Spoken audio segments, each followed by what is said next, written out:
ഇന്ന് തന്നെ ഡൗൺലോഡ് ചെയ്യൂ. കാണൂ നിങ്ങളുടെ ഫേവറേറ്റ് ഷോസ്. ചിലപ്പോഴെങ്കിലും ഞാൻ ചില മോശം വാക്കുകൾ ശരവണനോട് പറഞ്ഞിട്ടുണ്ടെങ്കിൽ എന്നോട് ക്ഷമിക്കണം കേട്ടോ. என்ன சார் இவரு? தங்கச்சி என்ன அண்ணனோடு என்ன வேணும் சொல்லலாம், വഴക്കടിക്കലാം, അടികൂടലാം. അതൊക്കെ താനമ്മ ഒരു കുടുംബം.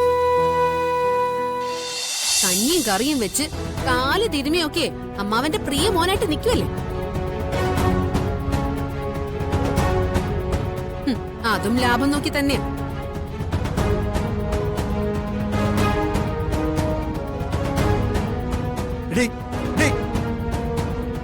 അവൻ ഇതിന് ലാഭം നോക്കിയ കാര്യമൊന്ന് നീ എന്നോട് പറയണ്ട. അവനെന്നെ എനിക്കേ ലാഭം ഉണ്ടായിട്ടുള്ളൂ. രാമകൃഷ്ണനെ ആകെ ഉണ്ടായിരുന്നത് 1-2 തുണ്ട് ഭൂമിയാ, പിന്നെ കുറെ തരിശായിട്ട് കിടക്കുന്ന പാടവും. അതിന് പണിയെടുത്തതും പൊന്നു വിളിച്ചതൊക്കെ അതിന് വിലയുണ്ടാക്കി തന്നത് പോലും ഈ നിൽക്കുന്ന ഇവനാ.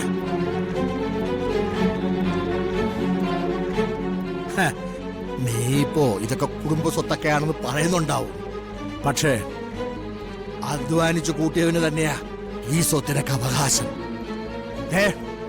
ഈ സ്വത്തൊക്കെ ഉണ്ടല്ലോ ഇവന്റേതാ. നിനക്ക് ഒരു ചില്ലി കാശ് പോലും നിനക്കായിട്ട് ഞാൻ തരികയില്ല. അതെന്റെ ഉറച്ച തീരുമാനമാ. എങ്കി അച്ഛനൊന്ന് കുറിച്ചു വെച്ചോ. ഓ, ഇവിടെ പലതും പ്രിയപ്പെട്ട പലതും ചിലപ്പോ നഷ്ടപ്പെട്ടെന്ന് വരും. അപ്പോഴേ വീണയുടെ വില നിങ്ങൾക്ക് മനസ്സിലാവും. നിങ്ങളൊക്കെ കരയിക്കേണ്ട മാർഗമൊക്കെ എനിക്കറിയാം. ഞാനത് ചെയ്യും. ഓ, നീ ഒന്ന് നിന്നേ.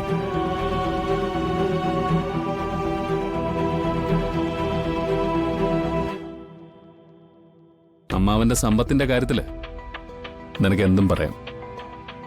പക്ഷേ ഈ അവസാനം പറഞ്ഞ വാചകമുണ്ടല്ലോ, പലതും നഷ്ടപ്പെടുത്തുമെന്നുള്ളൊരു ഭീഷണി, അതിന് നീ മുതിരണ്ട.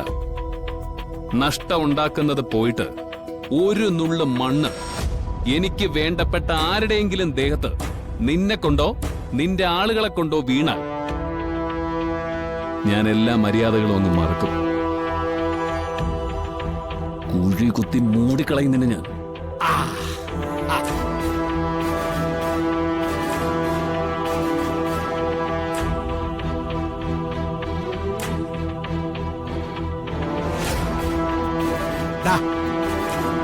ഇങ്ങ് വന്നേടാ. നീ ഇങ്ങനെ കുഴിവെട്ടും മൂടും എന്ന് പറയാതെ നിനക്ക് അതങ്ങോട്ട് ചെയ്യാൻ മേലേ? സ്വത്തിന്റെ കാര്യമൊക്കെ ഉണ്ടല്ലോ. ഓ, ഈ പണത്തിന്റെ അവകാശത്തിന്റെ ഒന്നും കാര്യമൊന്നും എനിക്ക് കേൾക്കണ്ട. കേക്കണ്ടേ? കേക്കാതിരിക്കും ഇവനെന്താ പൊട്ടന? പിന്നെ ഞാൻ ഇതാരുടെയൊക്കെയാ പറയേണ്ടത്?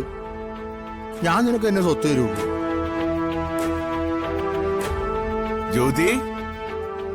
ജ്യോതി അമ്മ, നീ ഇതെവിടെ വരുന്നു? കുറച്ചു നേരമായിട്ട് കണ്ടിട്ടില്ലല്ലോ നിന്നെ. ഒന്ന് വെളിയിൽ പോയിരുന്നത് സാർ. നീ വെളിയിൽ പോകുമ്പോ ഒന്ന് പറയണ്ടേ? 1-2 സാധനങ്ങൾ വാങ്ങാനുണ്ടായിരുന്നു. அதுக்கு என்ன மேடம், ஒரு வாட்டி கூட போனோம், அவ்வளவுதானே. எனக்கு இங்க வேற என்ன வேலை? എന്താ ശരവണ? தாமா வச்சிருங்க, பிரிச்சு பாருங்க.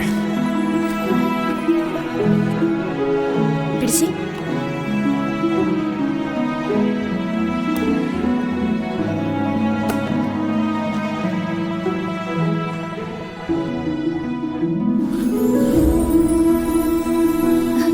ഇതെവിടുന്ന? ജ്യോതിയുടെ ചോദ്യം കേട്ടില്ലേ? ശരവണത് എവിടുന്നാന്ന്? சார், என்னோட கையில் கொஞ்சம் பணம் இருந்து சார், எல்லாமே இங்க இருந்து தந்தது.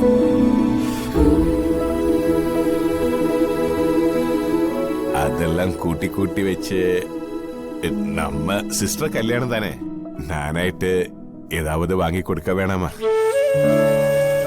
ശരവണ, ജ്യോതിക്കുള്ള സ്വർണ്ണാഭരണങ്ങളൊക്കെ ഇവിടെ ഇരിക്കുന്നുണ്ടല്ലോ. அது இருக்கு மேடம். എന്നാലും എന്നോട് തങ്കച്ചിക്ക് നാനായിട്ട് ഏതാവത്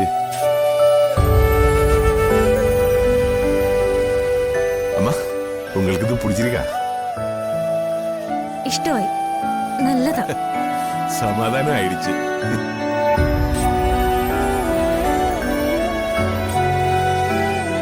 சரி, பெண்ணுங்களுக்கு ஏதாவது வாங்கும்போது அவர் கூட இருந்தா நல்லா இருக்கும். ஆனா இதுக்காக நான் ஜோதியை கூப்பிட்டு போனா நீங்க எல்லாரும் அது வேண்டாம், அந்த பணம் கையில் இருக்கட்டும் என்று தான் சொல்லும். அதுதான் தனியே போனேன்.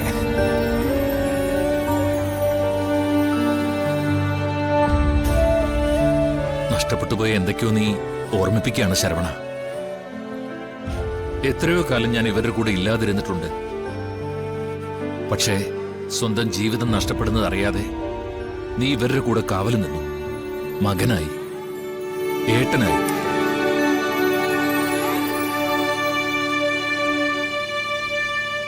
എടാ, ഞാൻ നിന്നോട് എങ്ങനെയാടാ നന്ദി പറയേണ്ടത്?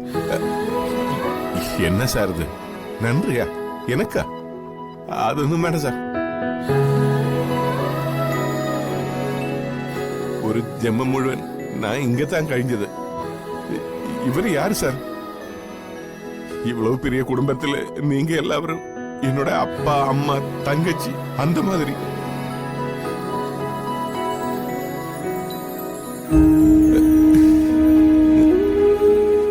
இதுக்கு மேல எனக்கு என்ன வேணும் சார்? மனசுக்கு ஏதாவது சின்ன பிரச்சனை வந்தா கூட சுஜாதா மேடம் இருக்கு. மேடத்துக்கிட்ட போயிட்டு அம்மா எனக்கு இந்த மாதிரி ஒரு சங்கடம் இருக்கு அப்படி சொன்ன அந்த கையிலேயே சார் அதெடுத்து என்னோட தலை மேல வைக்கும்.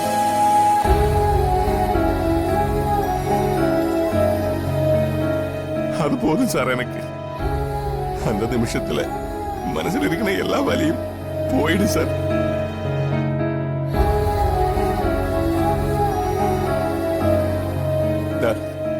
இவரு நித்யாமா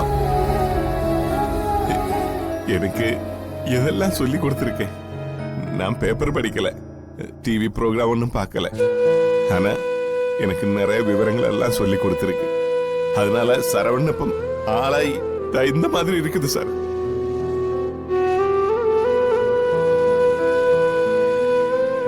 இந்த குடும்பம் சார் எனக்கு உயிர். ശരവണ, ചിലപ്പോഴെങ്കിലും ഞാൻ ചില മോശം വാക്കുകൾ ശരവണനോട് പറഞ്ഞിട്ടുണ്ടെങ്കിൽ എന്നോട് ക്ഷമിക്കണം കേട്ടോ. என்ன சார் இவரு? தங்கச்சி என்ன அண்ணனோடு என்ன வேணும் சொல்லலாம், வழக்கடிக்கலாம், அடிகூடலாம். അതൊക്കെ താനമ്മ ഒരു കുടുംബം. മധുര നൊമ്പര കാറ്റ്